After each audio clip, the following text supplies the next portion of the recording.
40 years ago, The Pale Rider shocked the world with its dark Western story and the legendary preacher of vengeance.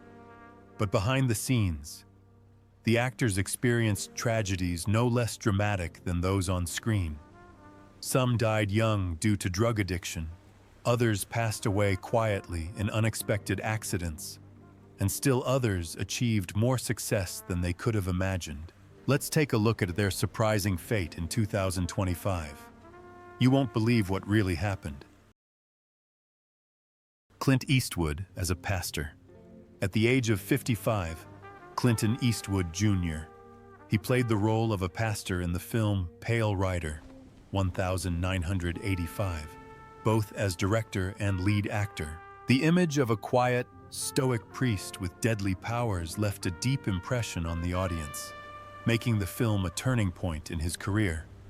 It was not only a role, but also a continuation of the heroic model of Westerns, in which Eastwood once again planted in the public's mind the disturbing themes of justice and revenge.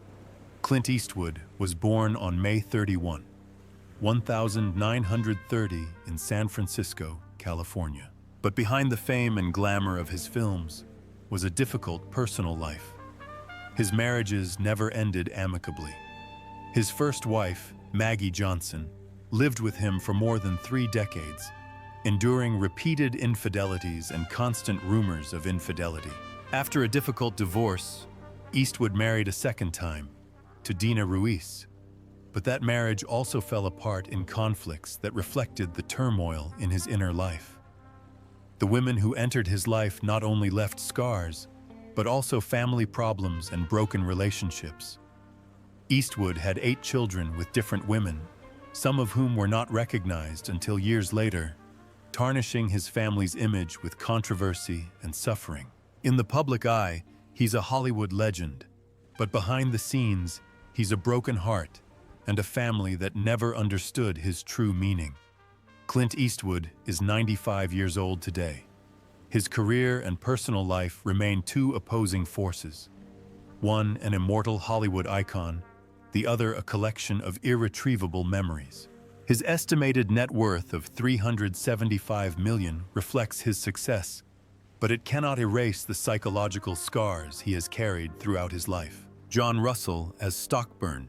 At the age of 64, John Lawrence Russell played Stockburn in Rudder's Rider, 1985. A ruthless, cold, and unfeeling sheriff who terrorizes the town. This ominous role became the last milestone in his film career, turning the tall, stern-faced man into an unforgettable figure of the Western genre. But few people know that a dark and tragic life is hidden behind the glitter of the screen. John Russell was born on January 3, 1921, in Los Angeles, California.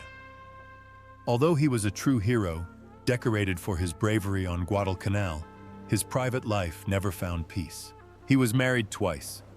His first marriage lasted more than 20 years before it ended in fiasco, leaving 3 children to grow up amid the pain of a broken home. His second marriage lasted less than a year, torn apart by irreconcilable differences. After each divorce, Russell delved deeper into alcohol and drugs, addictions that destroyed him physically and mentally. He was arrested several times for drunk driving, becoming a shadow of his former self, a villain on screen and self-destructive in real life. These tragedies damaged his health, transforming him from a strong man into a weak and broken person. On January 19, 1991, John Russell died in Los Angeles of emphysema, the devastating effects of decades of smoking. He died at the age of 70, leaving a modest estate of approximately 500,000 jetons, mostly spent on medical expenses and a contested divorce. He was buried at Westwood Military Cemetery, next to his comrades. Richard Dysart, Coy Lee Hood. Richard Allen Dysart played Coy Lee Hood in The Pale Rider, 1985.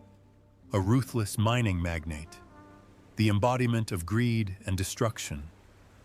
At the age of 56, The character was not only a villain, but also a symbol of corrupt power, and Dysart's chilling performance both repulsed and fascinated the audience. The role marked the pinnacle of his late career, highlighting the depth of an actor known for supporting roles but always making a mark. Richard Dysart was born on March 30, 1929 in Boston Shores, Massachusetts. At first glance, he seemed like a quiet and gentle artist, but his personal life was filled with tragedy. He married 3 times, but his first 2 marriages failed. The women he swore to share his life with eventually died one by one, leaving a void that could never be filled. Loneliness became a shadow that haunted him everywhere. Because despite his fame and illustrious career, he never knew the feeling of a complete family. The pain was even greater when he had no biological children and could only help raise the children of his 3rd wife, the artist Catherine Jacobi. The constant pain of failed marriages left him in a constant state of tension, a fragile soul tormented by feelings of abandonment. At the same time, Dysart struggled with other internal struggles. He openly opposed the Vietnam War, a bold and risky stance that alienated many of his producers and collaborators. His once stable career was derailed by his commitment to peace. He lost several roles because he spoke publicly about what was going on.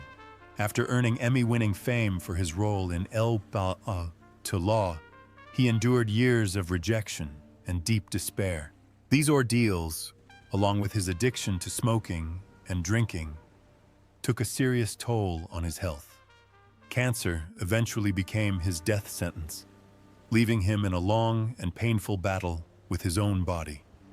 On April 5, 2015, Richard Dysart passed away at his home in Santa Monica, California, after a long and painful battle with cancer, at the age of 86. His net worth is estimated at $5 million, a modest sum considering his lifelong dedication to art. He died in the arms of his 3rd wife, leaving behind a quiet legacy of artistic achievement and personal tragedy forever intertwined. Michael Moriarty as Hull Barrett, at the age of 44, Michael Moriarty played Hull Barrett in The Pale Rider 1985, a kind but stubborn miner who dared to defy oppression to protect his town and gain a glimmer of hope. The role marked a turning point in his career, with audiences noting the stark contrast between his fragile appearance and his indomitable spirit, a character that largely reflected Moriarty's own troubled life. Michael Moriarty was born on April 5, 1941 in Detroit, Michigan. He grew up in a stable family. His father was a surgeon, and his mother a calm, understanding woman who wanted her son to succeed. However, marriage was the deepest wound in his life. Moriarty married 3 times in search of stability, but each marriage ended in failure. Alcohol and uncontrolled rage poisoned his relationships, driving away the women who once loved him, leaving only bitterness. He lost not only marital happiness, but custody of his children, who grew up far from the father they once admired. Each divorce pushed him into isolation and self-pity, bringing with it a pain that no punishment could erase. Alcoholism destroyed not only his family, but also his career. In the early 1990s, at the height of his fame as Ben Stone on Law and Order, alcoholism destabilized him. Colleagues recalled his slurred speech on set, glassy eyes, and frequent difficulty remembering sentences. The situation culminated when he publicly attacked Attorney General Janet Reno, accusing her of attempting to censor American television. He turned his fight against censorship into a personal crusade, which resulted in him being kicked out of the show that brought him fame. The Tony, Emmy, and Golden Globe winner is now remembered more for his odd behavior than his talent, a move that shocked and saddened the public. Michael Moriarty turns 84 today. He escaped the spotlight to live a quiet life in Canada, which he calls a political exile, away from the hustle and bustle of his homeland. His net worth is only around $3 million, a modest sum compared to his once illustrious career, which spanned acting, jazz, and books. Carrie Snodgrass as Sarah Wheeler. At the age of 40, Caroline Louise Carrie Snodgrass starred in The Pale Gold Gang, 1985, as Sarah Wheeler, a strong but wounded woman struggling with the hardships of mining life and her longing for freedom. Her role became the emotional core of the film, in which the audience saw tenderness and unwavering resilience. She is not just a movie character, but also a reflection of the real-life tragedies of Snodgrass, a once bright star who slowly faded into obscurity. Carrie Snodgrass was born on October 27, 1945 in Park Ridge, Illinois. She seemed on the verge of happiness when she met legendary musician Neil Young, but tragedy struck right there. In 1972, she gave birth to a son, Zeke, who was born with cerebral palsy. A young mother took on the burden of caring for her son during the storm of Neil Young's fame. Their relationship quickly fell apart and ended in bitterness, leaving Carrie heartbroken and depressed for years. With a broken family, a son struggling with illness, and a soul torn between duty and despair, it was the beginning of an endless series of tragedies. In the years that followed, Carrie found no solace in love. She began a relationship with musician Jack Nitch, but tragedy struck again. In a fit of jealousy, Nitch broke into her home, clubbed her, and threatened to kill her. The incident shocked Hollywood, making Carrie a symbol of female resilience, but it also left her in constant fear. Subsequent marriages and relationships were short-lived, leaving her alone in a dark room. As her career recovered, her health deteriorated. Depression, alcoholism, and liver disease gradually ravaged her. She continued to portray powerful characters on stage, but off-stage she was a broken woman. On April 1, 2004, Carrie Snodgrass died of heart failure in Los Angeles at the age of 58 while awaiting a liver transplant. At the time of her death, her net worth was only around $1 million, a modest amount considering her illustrious career. Chris Penn as Josh LaHood. Christopher Shannon Penn plays Josh LaHood, the rebellious and brash son of a mining magnate in Pale Rider, 1985, at the age of 20. His role revealed his impulsiveness and aggressiveness, but also the natural talent of a young actor eager to prove himself. This role served as a springboard for Penn to a string of box office hits in the 1180 SC, where he was considered one of Hollywood's most promising young talents. Chris Penn was born on October 10, 1965 in Los Angeles, California, into a family with a rich artistic tradition. His father, Leo Penn, was a director. His mother, Eileen Ryan, was an actress. And his brother, Sean Penn, was destined to become a movie legend. But while Sean made it to the top, Chris was plagued by comparisons, insecurities, and jealousy. As a teenager, he turned to drugs and alcohol, addictions that quickly destroyed his life. He has been arrested several times for drunk driving and drug possession. These bad decisions ruined his career and closed the door to great opportunities. Soon the name Chris Penn became synonymous with scandal rather than talent, and the young man disappeared. Chris Penn briefly returned to fame in the 1990s as Good Eddie in Quentin Tarantino's Reservoir Dogs, 1992. But that was his last major triumph. Later, with his body ravaged by heart disease and drug abuse, he began playing supporting roles in lesser-known films.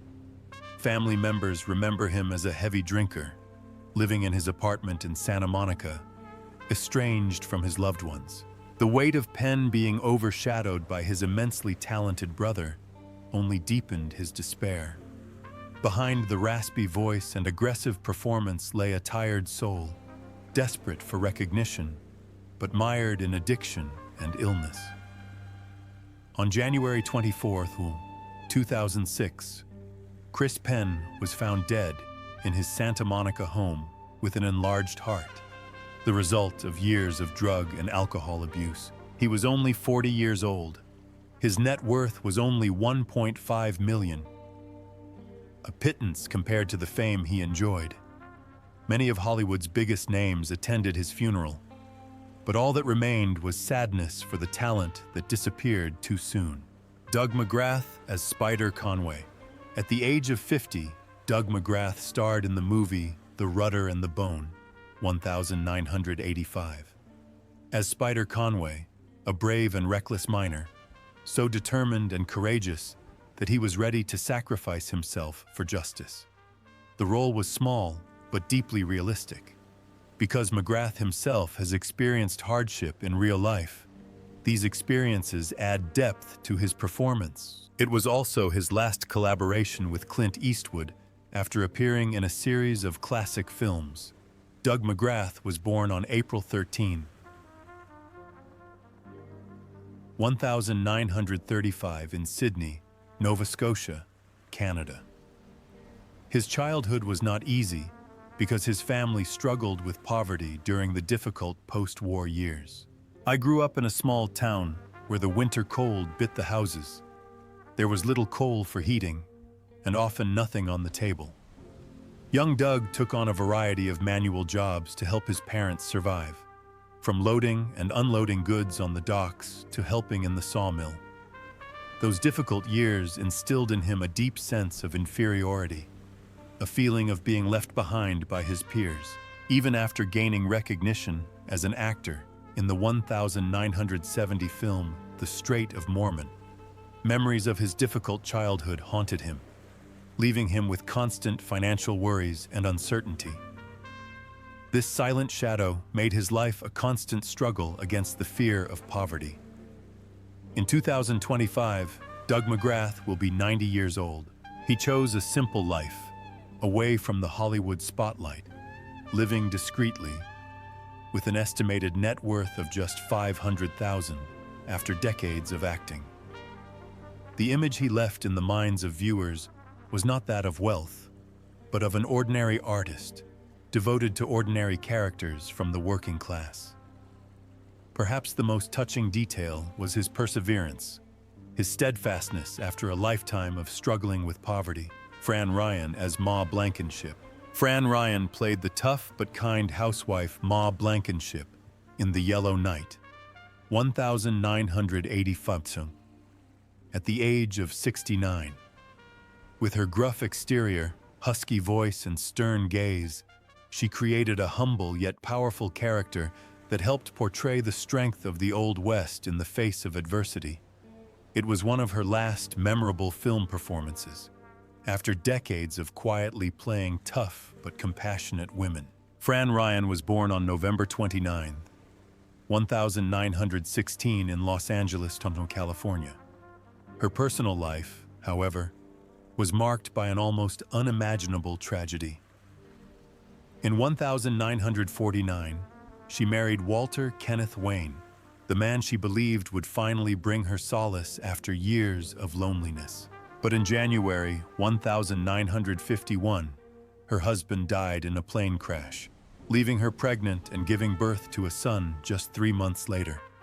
Fate struck again in 1953, when she found new love with Howard Schaefer, and the horror happened again.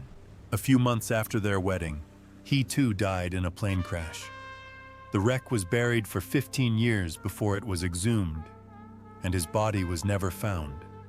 This double loss made Fran's youth a painful journey, where happiness faded too quickly, leaving wounds that never healed. On January 15, 2000, Fran Ryan passed away in Burbank, California at the age of 83.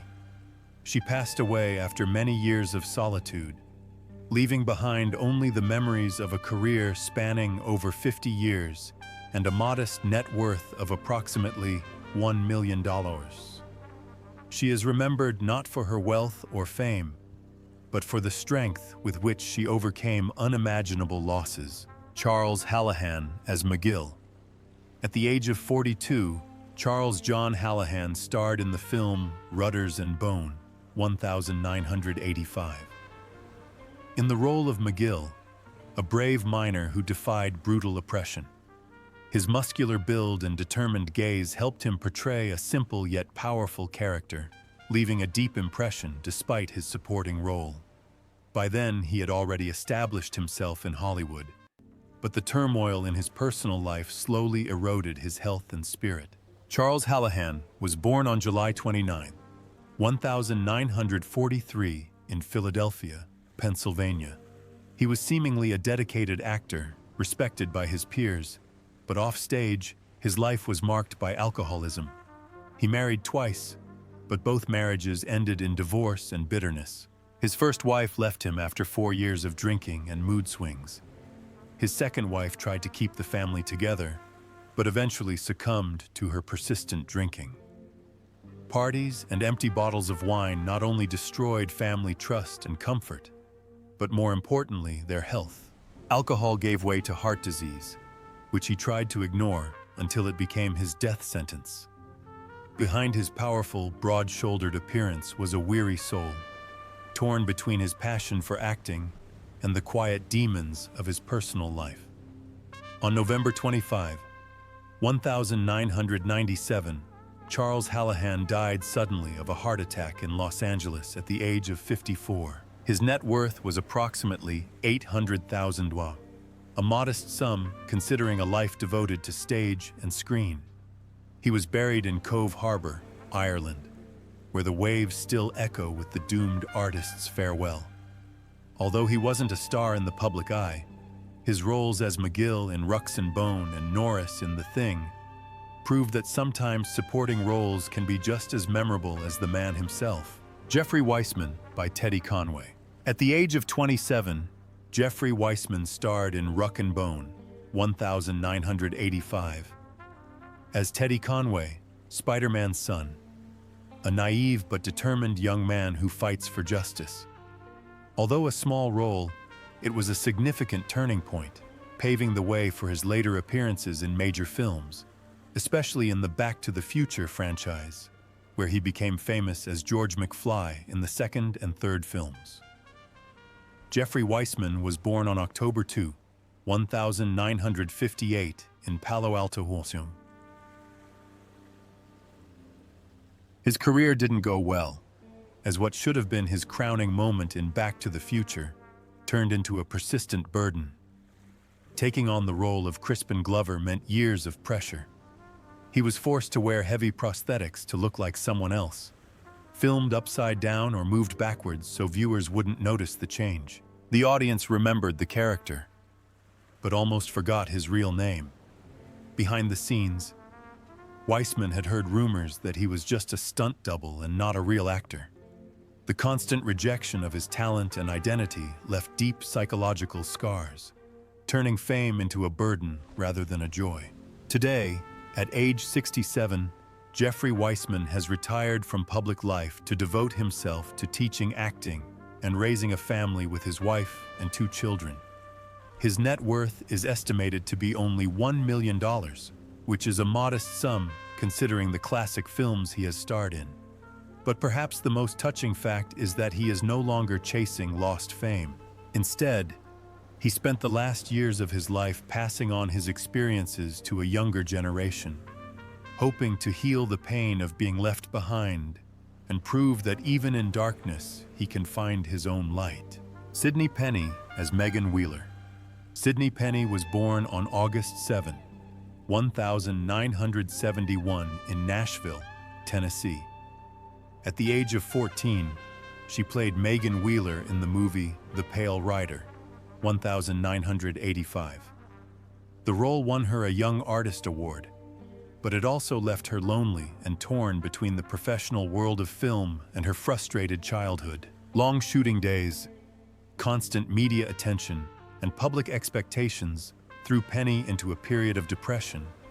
She spent her childhood in Chatsworth, California, where she discovered her singing talent at the age of 3 in one of her father's shows.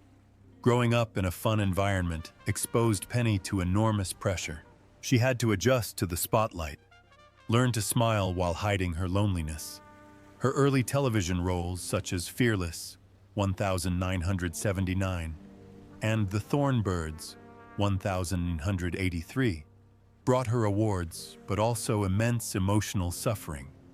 She suffered from a period of depression, feeling trapped between early fame and the stolen freedom of her childhood, and spent many nights in darkness and fear for company. As an adult, she married producer Robert Powers in 1995 and had a son.